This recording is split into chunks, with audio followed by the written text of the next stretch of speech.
Welcome to another episode of What is Hashimoto's with Dr. Martin Rutherford. To find out more on any of our topics, or for information on scheduling a consultation with Dr. Rutherford, please visit us at whatishashimotos.com. And now, here's Dr. Rutherford. Okay, so today we're going to talk about the carnivore diet specifically and Hashimoto's. So the carnivore diet. So background, okay. I'll tell you what I share with my patients. Like when we're treating them, it's diet, it's lifestyle changes. There's herbs, there are botanicals. There's a lot of triggers that can be pulled. There's going to be so many things that can be flaring up your immune responses, and there's like 40-some triggers and all that type of stuff. But diet's huge. In the beginning, diet's very, very, very important to calm down inflammation, to dampen things. But most of my patients come in here, they have a variety of different things, and one diet doesn't fit. Sarah Ballantyne wrote the Autoimmune Paleo Diet, and that was a great thing at the time because it acknowledged that there was autoimmunity and except the problem was, and that there were certain foods that flared up autoimmunity. It was there's the anti-inflammatory diet. Except the problem was a lot of people had food sensitivities, and at that time there was no good way to test them. The problem was some people had small intestinal bacterial overgrowth, and you would get on that diet, and all of a sudden your stomach would start bloating, and you'd go like, what?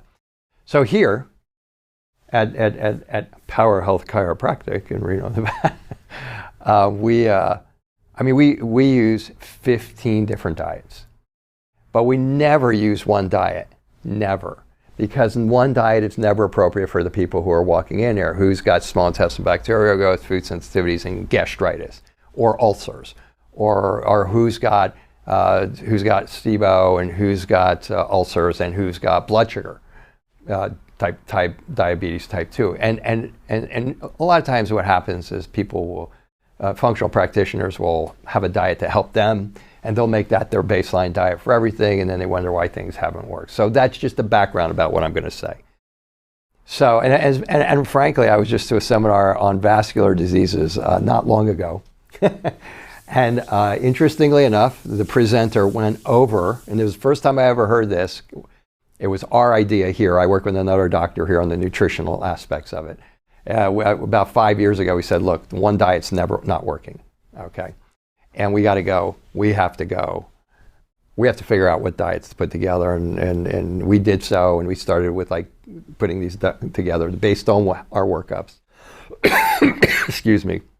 And lo and behold, this gentleman who I consider my mentor came out and he started talking about how one diet didn't work, and you have to do mental. It's the first time I'd ever heard it. First time I've ever heard it in a seminar setting. So one diet doesn't work.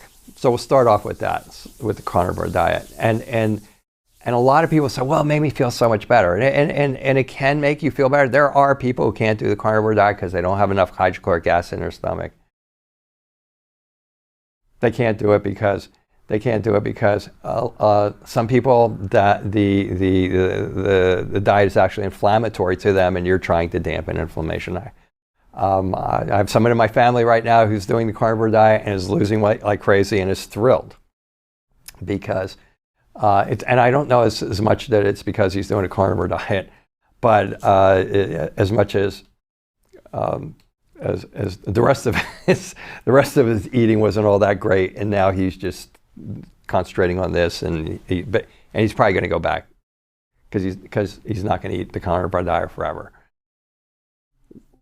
Long-term effects of the carnivore diet is probably not good. By the way, in that seminar, we went over vegetarian diets, vegan diets. We went over every diet you've ever heard of: the paleo diet, the Mediterranean diet, the DASH diets, and all the diets and what they're good for and how to combine them. And when this presenter, who is one of the top researchers literally in the world in this stuff, when it came to the carnivore diet, he just kind of went. He goes, I don't know why anybody does that. He didn't really go on about that, but I'll tell you why he said that. When you're just eating meat, okay, first of all, your digestive chain starts in your stomach. and you have to have enough hydrochloric acid in your stomach. If you don't have enough hydrochloric acid in your stomach, there's a number of reasons for that, but you're going to have a hard time on the carnivore diet. You're going to start and you're going to stop. So you probably are going to not even listen to a subject on the carnivore diet and Hashimoto's, because you're not going to be able to do it. But for those people who can do it, for example, you will, at 65, there and abouts, people start losing the ability to make hydrochloric acid in their stomach because we're living longer.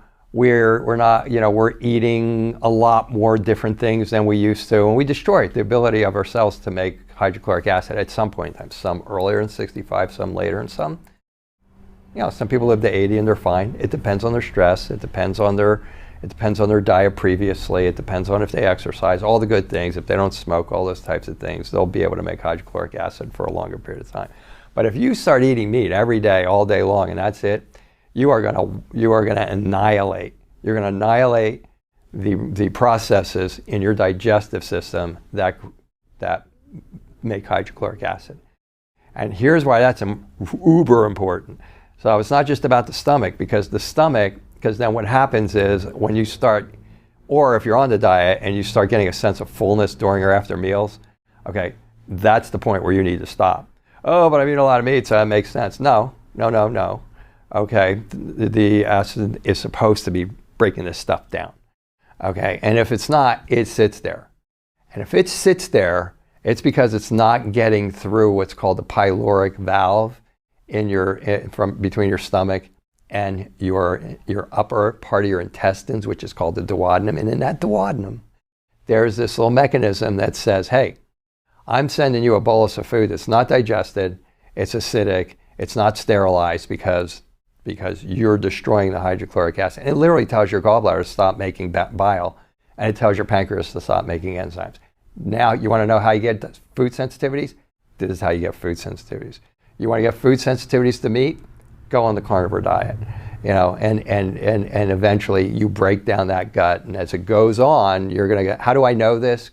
Because I see it. When I see people come in here who have the carnivore diet, this is the exact picture that I see over and over again. And you're not going to see a lot of this out there, but I've been in practice for 43 years, and I will tell you, I think this is my 43rd year, and I will tell you that you will observe things in clinical practice long before it gets out into literature, because everybody's afraid to say anything about it.